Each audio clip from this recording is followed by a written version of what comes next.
Bonjour mes chers téléspectateurs, je suis content de vous retrouver cette matinée pour vous enregistrer une nouvelle vidéo qui sera bien sûr diffusée sur ma chaîne privée La Voix du Peuple, La Voix de la Vérité, je m'excuse, c'est en fait La Voix de la Vérité pour le Peuple.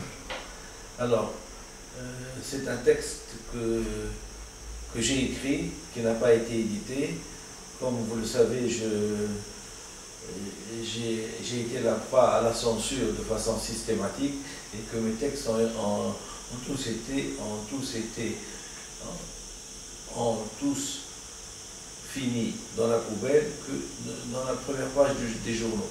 Je me suis dit, comme je les ai gardés, je vais les relire et je vais les diffuser. En revisionnant les différentes vidéos, j'ai remarqué que parfois j'avais des hésitations, dans l'élocution. Je m'en excuse, mais comme je ne suis pas très habitué à la caméra, je pense que toutes ces imperfections vont s'estomper dès que je commencerai à m'habituer à la caméra, et donc mes vidéos seront de plus en plus agréables à voir. Je vais vous lire donc le texte que j'ai écrit qui n'a pas été édité. La révolution tunisienne de Sidi Bouzid, dénommée la révolution de la voix du peuple tunisien. Thawrat al-Sha'b Tounsi du 14 janvier 2011.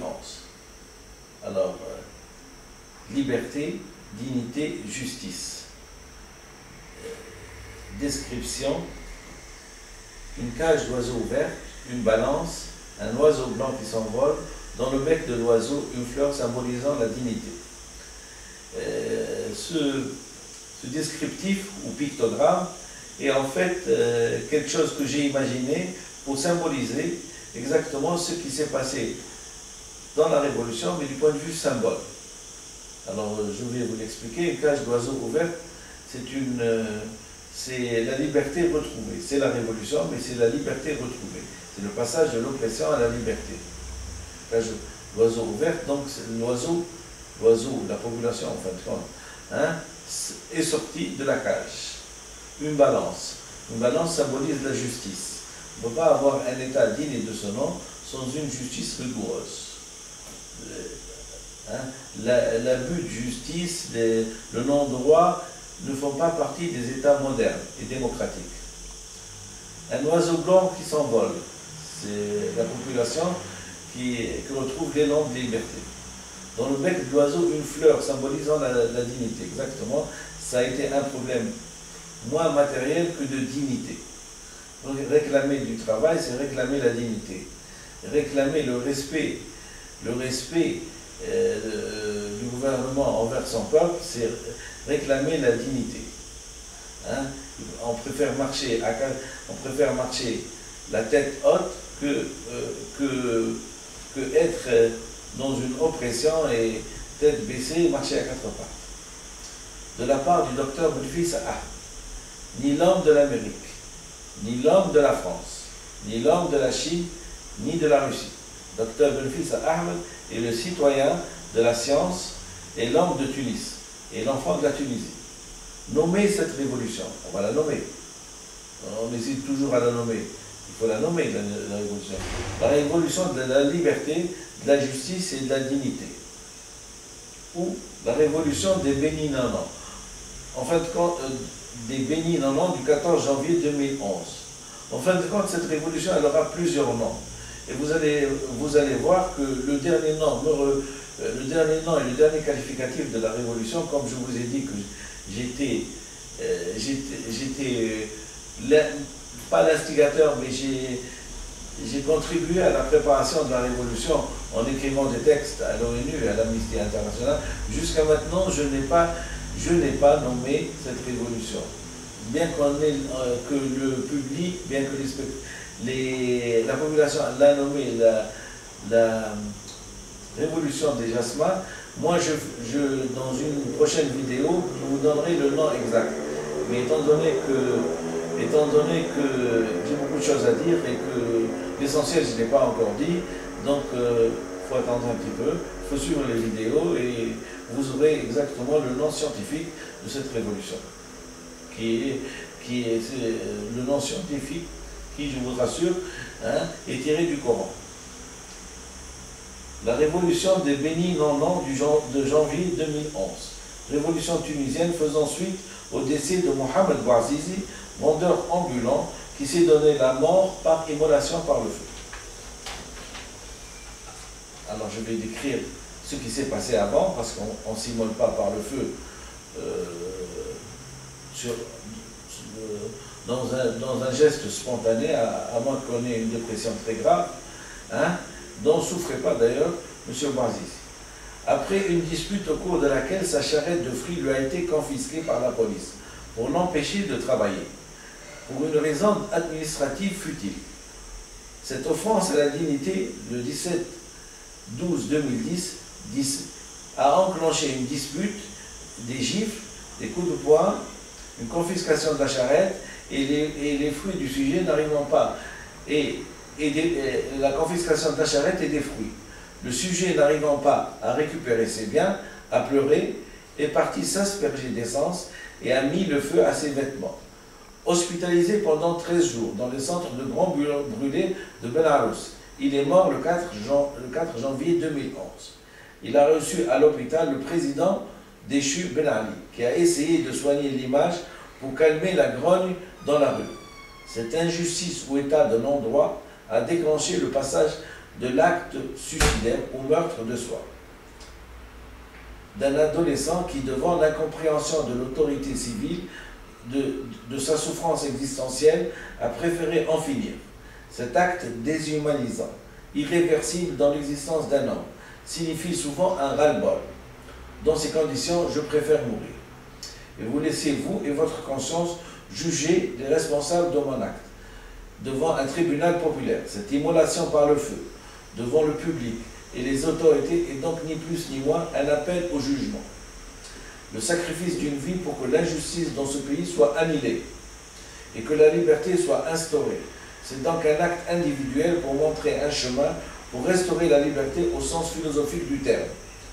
Acte en lui-même de désespoir et aussi le premier acte de l'acquisition de la liberté dans le sens bien sartrien du terme, qui diffère du sens commun, absence d'entrave.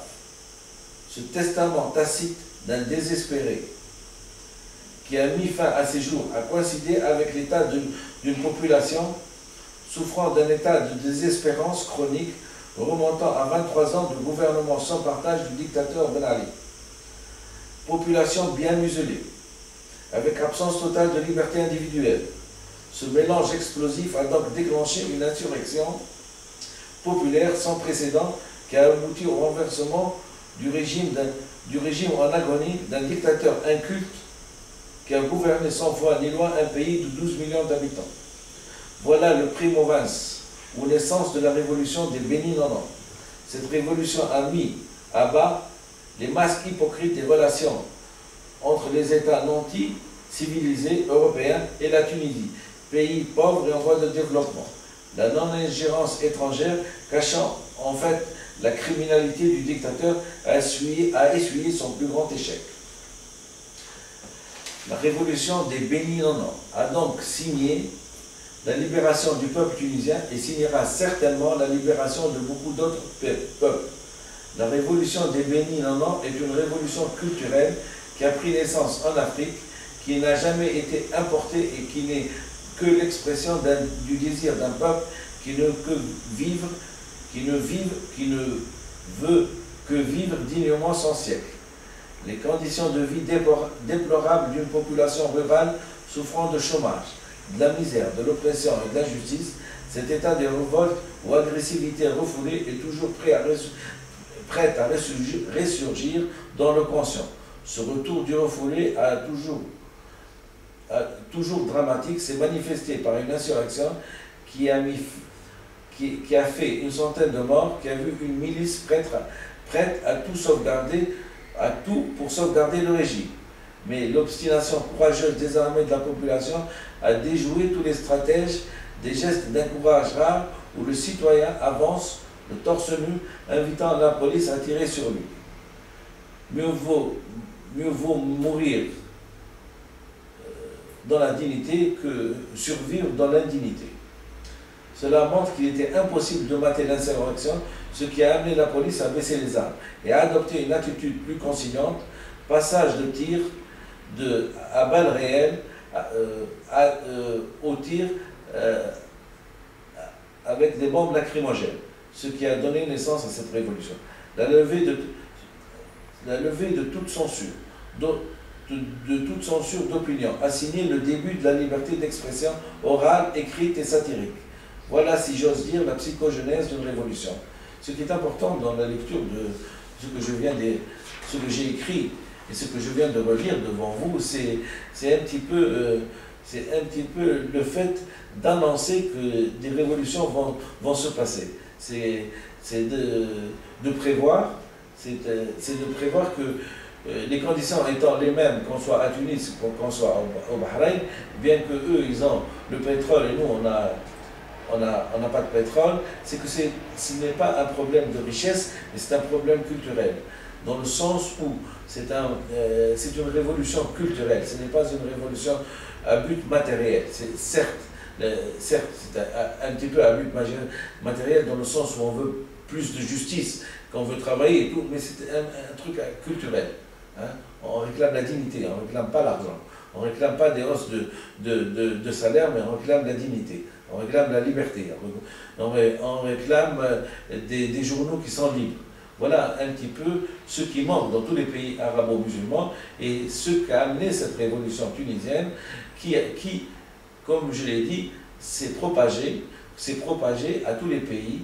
Et on a vu l'Égypte faire rapidement enregistrer sa révolution.